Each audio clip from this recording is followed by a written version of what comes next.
Hello dear friends, welcome to पढ़ाई से दोस्ती यूट्यूब चैनल।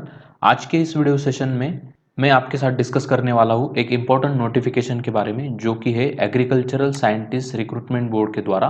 आप यहाँ पे देख सकते हो, कृषि वैज्ञानिक चयन मंडल के द्वारा ये नोटिफिकेशन निकाला गया है 19 जुलाई 2021 को।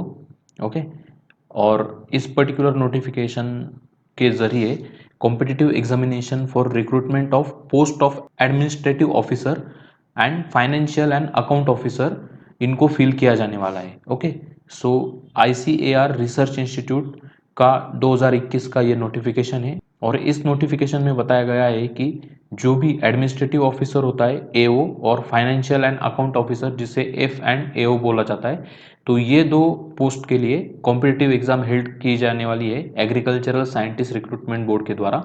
तो उसके बारे में यहाँ पे दिया गया है, agricultural scientist recruitment board will conduct competitive exam for recruitment of a post of administrative officer and finance and account officer in पे लेवल 10 7 सीपीसी पे मैट्रिक्स। तो देखो दोस्तों, सबसे इंपॉर्टेंट बात, लेवल 10 का पे स्केल आपको मिलने वाला है, 7th सीपीसी यहाँ पे लागू होने वाला है। तो आपका जो ग्रेड पे मिला के जो भी एक अमाउंट बनता है, वो एक अच्छा खासा अमाउंट यहाँ पे बनने वाला है। सो इंपॉर्टेंट डेट्स यहाँ पे देख सकते हैं आप। Submission of online application starts on 23 of July 2021। Okay, 11 बजे से 23 जुलाई 2021 को 11 बजे से ये एप्लीकेशन स्टार्ट होगा, और लगभग एक महीना आपके पास है। 23 अगस्त 2021 तक शाम को 5 बजे तक आप ये फॉर्म फिल कर सकते हैं। उसका पेमेंट भी आपको 23 अगस्त 2021 शाम को 5 बजे तक करना है। इसका जो टायर 1 का एग्ज़ाम होगा वो होगा 10 अक्टूबर को। 10 अक्टूबर 2021 को ये एग्ज़ाम होने वाला है टायर 1 का। ओके। और इसका जो टायर 2 का एग्ज़ाम है, उसका अभी नोटिफाइड यहाँ पे नहीं किया गया है। इसका नोटिफिकेशन या उसके रिगार्डिंग जो डेट होगा वो अनाउंस किया जाएगा, और इंटरव्यू के रिलेटेड जो शेड्यूल होगा वो भी बाद में अनाउंस किया जाएगा। टोटल वैकेंसीज कितनी है उसके बारे में आप यहाँ पे देख सकते हो। For administrative officer there are total 44 vacancies, for 17 for unreserved category, 4 for EWS, 7 for SC, 2 for ST and 14 for OBC. Same आप यहाँ पे देख सकते हो, फाइनेंस एंड अकाउंट ऑफिसर के लिए 21 वैकेंसीज है टोटल, उसका बाइफर्केशन यहाँ पे दिया है। ओके। जो भी एब्रीविएशंस है वो यहाँ पे मेंशन किए गए हैं। इसेंशियल एजुकेशनल क्वालिफिकेशन क्या है दोस्तों, दोनों के लिए administrative officer and finance and account officer दोनों के लिए आपके पास किसी भी फील्ड की ग्रेजुएट डिग्री होना जरूरी है from recognised university with 55% marks in final examination. Okay. तो अगर आपके पास कोई भी ग्रेजुएशन की डिग्री है जिसमें आपको 55% मार्क है फाइनल एग्जाम में, तो आप इस पर्टिकुलर रिक्रूटमेंट के लिए एलिजिबल है। ओके। और ये जो फाइनेंस एंड अकाउंट ऑफिसर का जो पोस्ट है उसमें डिजायरेबल क्वालिफिकेशन बोला है, not necessary, but if you have that particular qualification then it is a more desirable. तो उसमें क्या बोला है, स्पेशलाइजेशन इन फाइनेंस और अकाउंटिंग और commerce as a post graduation level, और professional qualification such as CA, chartered accountant, ICWA and CS, company secretary. Okay. तो इस तरीके का अगर आपके पास कोई क्वालिफिकेशन है तो डेफिनेटली वो डिजायरेबल है उनको। फॉर डिपार्टमेंटल कैंडिडेट, जो भी डिपार्टमेंटल कैंडिडेट है, जो भी फिलहाल एग्रीकल्चरल साइंटिस्ट रिक्रूटमेंट बोर्ड में या एग्री आईसीएआर में काम करने वाले लोग हैं, तो उनके लिए ये नोटिस है। ओके। देन अलग अलग सेंटर्स जो है उसका जो लिस्ट है वो एनेक्चर 1 में दिया है, वो हम देख लेंगे। टायर 2 एग्जाम के लिए जो भी सेंटर है उसका लिस्ट एनेक्चर 2 में दिया है, वो भी हम बाद में देखेंगे। एज लिमिट के बारे में दोस्तों यहाँ पे देखो क्या दिया है, मिनिमम एज आपकी 21 साल होनी चाहिए, और मैक्सिमम एज 30 ईयर्स होनी चाहिए। ओके। एज ऑन 23 अगस्त 2021। ओके। 23 अगस्त 2021 तक आपकी एज मिनिमम 21 ईयर और मैक्सिमम 30 ईयर्स इसके बीच में होनी चाहिए। अगर आप 21 ईयर से कम है या 30 ईयर से ज़्यादा है तो आप इस पर्टिकुलर रिक्रूटमेंट के लिए एलिजिबल नहीं है। ओके। तो एज रिलैक्सेशन जो है वो अलग अलग गवर्नमेंट के जो नॉर्म्स होते हैं उसके हिसाब से दिया जाएगा, वो हम आगे देखेंगे। फी स्ट्रक्चर यहाँ पे आप देख सकते हो, अनरिजर्व ओबीसी और ईडब्ल्यूएस कैटेगरी के लिए 480 रुपीज़ एग्जामिनेशन फ़ी, रजिस्ट्रेशन फ़ी 20 रुपीज़, ऐसा टोटल 500 रुपीज़ आपको फ़ी लगने वाली है। जो भी वुमेन है, schedule tribe, schedule class, person with benchmark disability जो है, उनके लिए कोई भी एग्जामिनेशन फ़ी नहीं है, लेकिन उनको रजिस्ट्रेशन फ़ी लगने वाली है 20 रुपये। अगर आप दोनों पोस्ट के लिए अप्लाई कर सकते हो, तो अनरिजर्व ओबीसी और ईडब्ल्यूएस कैंडिडेट के लिए 1000 रुपीज़ फीस लगेगी।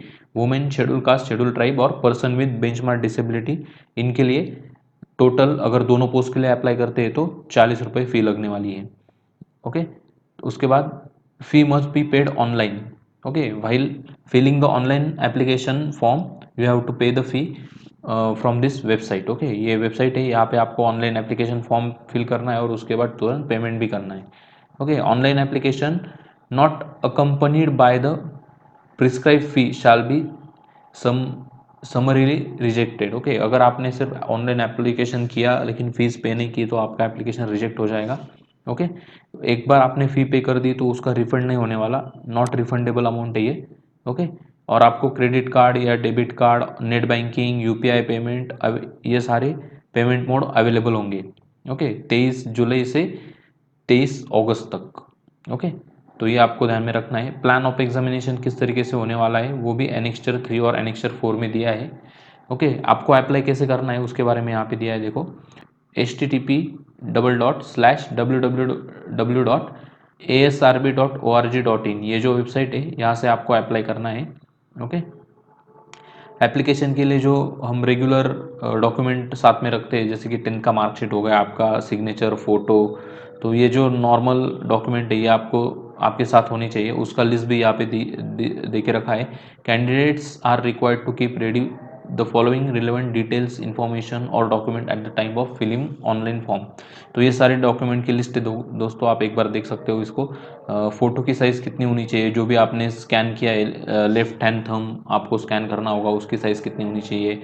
आपकी सिग्नेचर की जो छोटा सा इमेज होगा उसकी जेपीजी फॉर्मेट में कितनी साइज़ होनी चाहिए।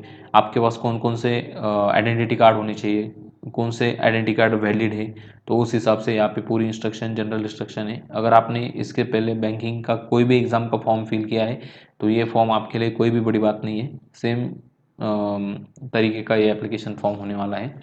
और जितने भी डिटेल्स हम किसी बैंकिंग के या आरबीआई के एग्ज़ाम के लिए अपलोड करते हैं तो वही डिटेल्स हमें यहाँ पे भी फिल करने हैं, वही डॉक्यूमेंट अपलोड करनी है। ओके, तो इस तरीके का ये पूरा जनरल इंस्ट्रक्शन का ये सेक्शन है।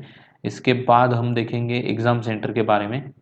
यहाँ पे आप देख सकते हो दोस्तों, सेंटर्स फॉर टायर 1 एग्जामिनेशन, मतलब जो भी प्रिलिमिनरी एग्जाम होने वाला है उसके लिए 34 सेंटर दिए हैं। आप जिसी भी स्टेट से बिलोंग करते हैं उस स्टेट का आप यहाँ पे देख सकते हो कौन सा आपको सेंटर नज़दीक है।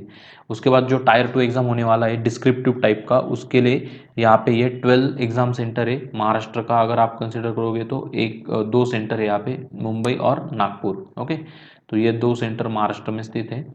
Then rules for administrative officer. Okay, जो एडमिनिस्ट्रेटिव ऑफिसर है उनका ये पे स्केल यहाँ पे दिया है। ओके, उसके बाद आप यहाँ पर देख सकते हो candidates who claim to belong to one of the scheduled caste और scheduled tribe must have the requisite certificate as per appendix 5। तो जो भी कैंडिडेट ओबीसी, ईडब्ल्यूएस या एससी एसटी के हैं तो उनको उनका जो कास्ट सर्टिफिकेट है सेंट्रल गवर्नमेंट के अंडर जो भी सेंट्रल फॉर्मेट में आता है, सेंटर के फॉर्मेट में, तो वो आपके पास होना ज़रूरी है। ओके, उसके बाद आपके पास जो नॉन क्रिमिनल सर्टिफिकेट होता है ओबीसी कैंडिडेट को लगने वाला, अगर आप ओबीसी से फॉर्म फिल करना चाहते हो तो वो नॉन क्रिमिनल सर्टिफिकेट होना भी ज़रूरी है। जो भी पर्सन विद बेंचमार्क डिसेबिलिटी है तो उनका भी एक स्टैंडर्ड फॉर्मेट होता है सर्टिफिकेट का, वो उनके पास होना ज़रूरी है with respective authority and medical board जो भी है उसके हिसाब से ही वो चाहिए। उसके बाद candidates must be citizen of India और सब्जेक्ट ऑफ नेपाल और सब्जेक्ट ऑफ भूटान। ओके, उसके बाद ये रेफ्यूजी का है, देख लेना एक बार ये क्राइटेरिया, अगर आप रेफ्यूजीज है तो, नहीं तो इसकी देखने की कोई ज़रूरत नहीं है। ओके, जो भी एज रिलैक्सेशन होता है ओबीसी के लिए 3 साल, एससी एसटी के लिए 5 साल, तो इस तरीके का ये एज रिलैक्सेशन होता है जो भी स्टैंडर्ड होता है। मैक्सिमम 10 ईयर्स का relaxation person with benchmark disability के साथ जो कैंडिडेट होते हैं उनको दिया जाता है। ओके, तो इस तरीके का ये पूरा एक नोटिफिकेशन आप यहाँ पे देख सकते हो। इसके बाद यहाँ पे सिलेबस भी दिया है, अगर दो कैंडिडेट के मार्क्स सेम आते हैं तो उस केस में किस तरीके से टाई ब्रेक किया जाएगा तो उसकी इन्फॉर्मेशन यहाँ पे दी है। ओके, जो कैंडिडेट सीनियर है एज उसको पहले रैंक किया जाएगा।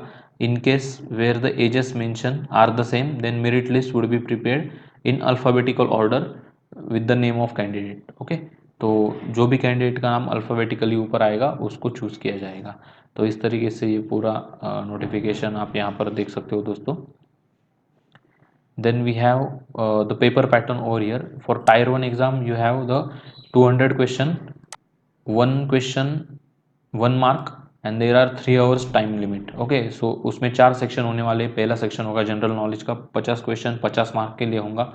उसके बाद है general intelligence and reasoning ability, 50 question होंगे 50 मार्क के लिए। Arithmetical and numerical ability 50 questions for 50 marks. उसके बाद language comprehension 50 questions for 50 marks. Okay, language comprehension Hindi और इंग्लिश दोनों में भी आप यहाँ पे दे सकते हो। ओके, उसके बाद डिस्क्रिप्टिव टेस्ट होगा टायर 2 का। उसमें 4 पेपर होने वाले हैं। पेपर 1 जो होगा वो होगा general awareness and general awareness of development of economic, social, scientific and cultural field. तो हमारी जो इंडियन सोसाइटी है तो उसमें जो भी इकोनॉमिक, सोशल, साइंटिफिक और कल्चरल एस्पेक्ट है तो उसके रिलेटेड जो भी जनरल अवेयरनेस और डेवलपमेंटल इश्यूज है तो उसके बारे में यहाँ पे पूछा जाएगा। History and geography of India and the world, तो उसके बारे में पूछा जाएगा। टोटल 150 मार्क्स का ये पेपर होने वाला है। उसके बाद पेपर 2 होगा constitution of India, polity, governance and social justice. ये भी 150 मार्क्स का क्वेश्चन पेपर होने वाला है। उसके बाद थर्ड पेपर होगा एसे राइटिंग का। उसमें 2 ऐसे होंगे, 75 mark is each and total paper is of 150 marks. Okay, उसके बाद पेपर 4 होगा इथिक्स, इंटीग्रिटी एंड एप्टीट्यूड। जैसा यूपीएससी के कैंडिडेट को देना पड़ता है, इथिक्स का पेपर होता है, तो उसी बेसिस पे ये पेपर होगा 150 मार्क्स का। टोटल 600 मार्क्स होने वाले दोस्तों। और इसके बाद इंटरव्यू होगा आपका। अगर आपने टायर 2 कंप्लीट कर लिया तो टायर 3 में आपका पर्सनैलिटी टेस्ट होगा, मतलब इंटरव्यू होगा। 100 मार्क का इंटरव्यू होने वाला है। और जो फाइनल मेरिट लिस्ट लगेगा दोस्तों इस पर्टिकुलर रिक्रूटमेंट के लिए, तो जो भी टायर 2 और टायर 3 एग्जाम है तो उनके मार्क्स कंबाइन करके आउट ऑफ 700 मेरिट लगने वाला है। ओके, और मैक्सिमम जो मार्क्स होंगे, जो भी कैंडिडेट मैक्सिमम मार्क्स स्कोर करते हैं तो उस हिसाब से ये मेरिट लगेगा। ओके, इंटरव्यू का स्ट्रक्चर देखो। इंटरव्यू में भी जो 100 मार्क्स है उसका सेग्रीगेशन यहाँ पे बताया गया है। आपका जो इसेंशियल एजुकेशन क्वालिफिकेशन है तो उसके लिए 5 मार्क होंगे। 60% और अबव मार्क्स होंगे, मतलब आपको तो टोटल 5 में से 5 मार्क्स मिल जाएंगे। 55% एंड बिलो 60% होंगे तो 4 मार्क आपको दिए जाएंगे। हाईएस्ट डिजायरेबल एकेडमिक और प्रोफेशनल एक्सपीरियंस 5 मार्क। तो उसी हिसाब से अलग अलग पैरामीटर आप यहाँ पे देख सकते हो और मार्क्स का बाइफर्केशन देख सकते हो।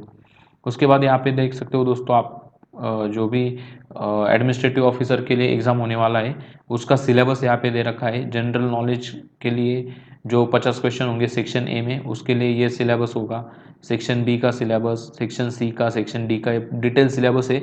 ये जो पीडीएफ कॉपी है मैं टेलीग्राम चैनल पे अपलोड कर दूंगा। हमारा टेलीग्राम चैनल है पढ़ाई से दोस्ती नाम से ही है, तो एक बार देख लेना।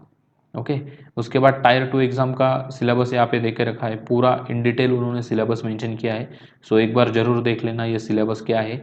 जो भी कैंडिडेट एमपीएससी, यूपीएससी या किसी अन्य स्टेट पीसीएस की तैयारी कर रहे हैं उनके लिए ये गोल्डन अपॉर्चुनिटी है। वो कैंडिडेट, उनके पास एक एक्स्ट्रा एज होता है अगर वो इस एग्ज़ाम के लिए अपेयर होते हैं तो, क्योंकि उन्होंने ये जो डिस्क्रिप्टिव पेपर होते हैं, पेपर 1, पेपर 2, पेपर 3 और पेपर 4, इसकी प्रैक्टिस बहुत बार की होती है। ओके, उसके बाद यहाँ पे आप ब्रीफ पर्टिकुलर देख सकते हो regarding the service and emolument which you will get after the qualifying this exam. Okay, तो एडमिनिस्ट्रेटिव ऑफिसर का पे स्केल क्या होता है, उसको कितनी सैलरी मिलेगी, उसके बारे में यहाँ पे डिटेल दिया है।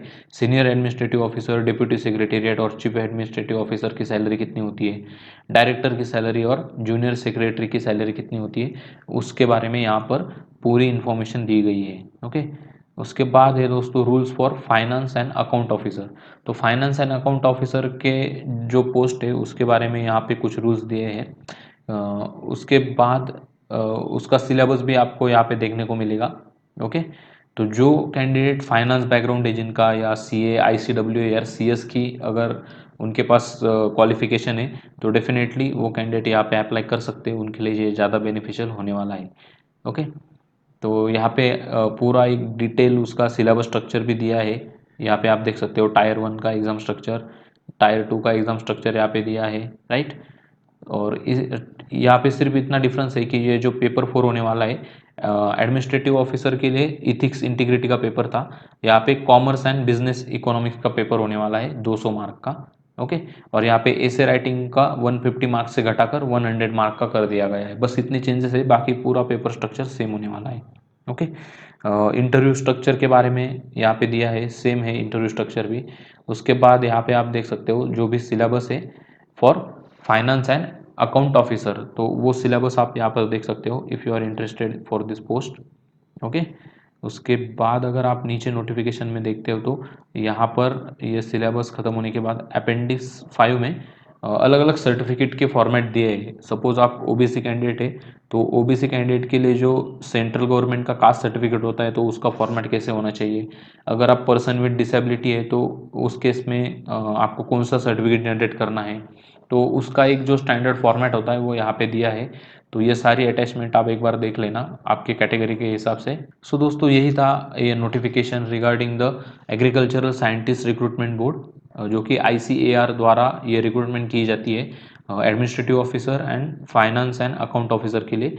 आई होप आपको ये इन्फॉर्मेशन अच्छी लगी। अगर अच्छी लगती है तो डेफिनेटली लाइक बटन को प्रेस कर दीजिए, आपके दोस्तों के साथ भी शेयर कीजिए। ऐसे ही अन्य एग्ज़ाम की जानकारी के लिए, गवर्नमेंट जॉब की जानकारी के लिए हमारे चैनल को सब्सक्राइब करना बिल्कुल ना भूलें। मिलते हैं दोस्तों हमारे अगले वीडियो सेशन में, तब तक आपका ध्यान रखिए। See you soon in our next video session. Have a great day, thank you.